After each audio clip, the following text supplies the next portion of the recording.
My name is Evelyn Shaw, and I once believed that no matter how broken a family became, there would always be one table where everyone sat together with respect. I learned how wrong I was the night my father turned a family dinner into a public execution of my dignity. Before I even stepped through the doors of the estate where I grew up, I felt the old weight settle back onto my shoulders. Every visit reminded me why I'd left years earlier. Still, I came because I had one last responsibility to finish, and I wanted to do it with grace. What nobody in that house understood was that by the end of the evening, the power they'd held for decades would be gone. The moment my father looked me in the eye and called me worthless, he unknowingly signed the final page of his own downfall.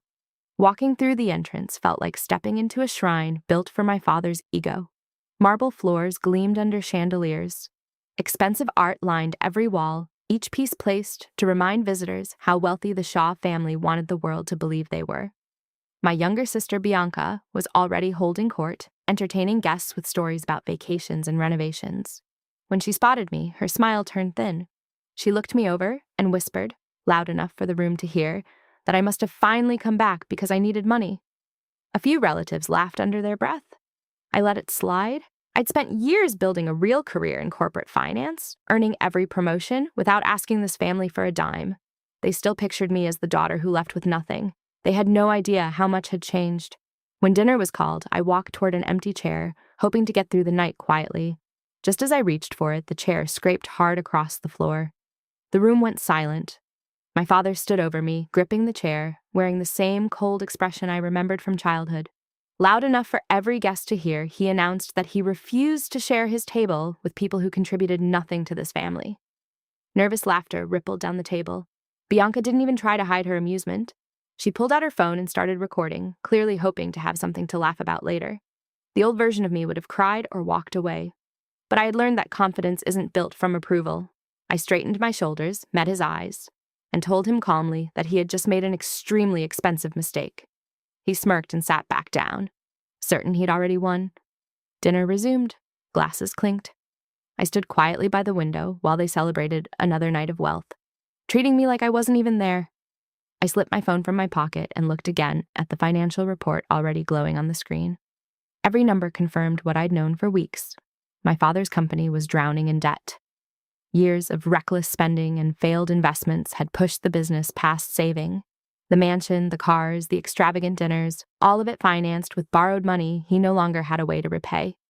Outside, a black car waited in the driveway. Inside it sat Marcus Whitfield, the attorney handling the bank's paperwork. I'd seen him arrive before I even walked in, but I kept that to myself. There was no reason to rush the truth before it was ready. A few minutes later, Marcus entered carrying a thick folder. My father, annoyed at the interruption, waved him over and reached for a pen, assuming another loan extension had been approved like always.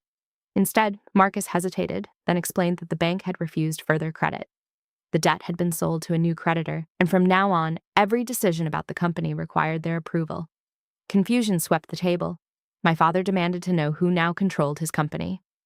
Marcus slowly lifted his eyes and looked straight at me. Every face in the room turned in the same direction. I stepped away from the window and walked to the head of the table.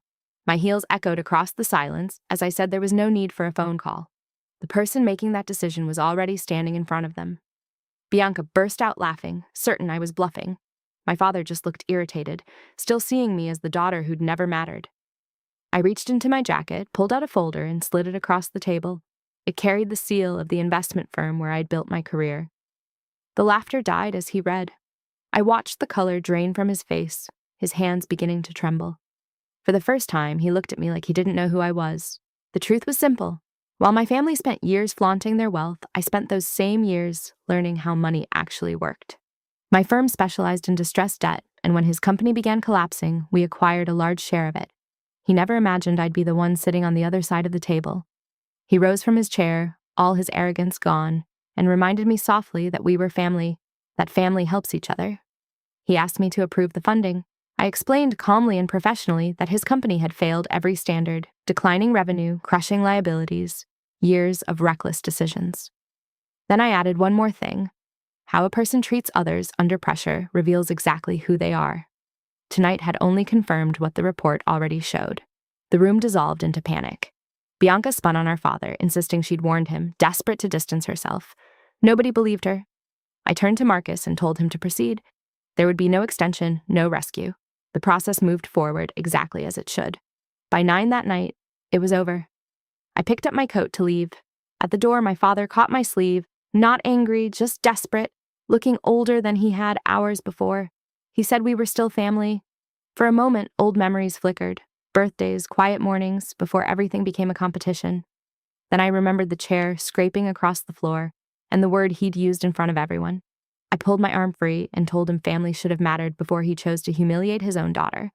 Outside, the cold air hit my face. I sat in my car without starting the engine, hands shaking as the adrenaline faded. I knew I'd made the right call, but it still hurt. There's a difference between causing someone's downfall and simply refusing to stop one they built themselves.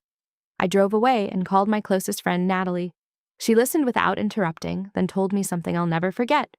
That I hadn't chosen revenge, I'd chosen self-respect. Revenge comes from anger. Self-respect comes from boundaries. That distinction lifted a weight I'd carried for years. By Monday, the filings were complete. I didn't follow the details afterward. My part in that story was finished. I also cut contact with my family entirely. No dramatic goodbye, just distance, for the first time in my life. Months later, my life felt lighter than it had in years. I still remember that dinner table sometimes, the sound of that laughter. But another memory always follows it. I remember standing tall when they expected me to shrink and walking out with my dignity fully intact. That night taught me that respect isn't handed down through wealth or blood. It's built through knowing your worth and refusing to compromise it. My family mistook cruelty for strength. Eventually, that mistake cost them everything. I never celebrated their fall, but I accepted it as the natural result of years of choices that weren't mine to fix.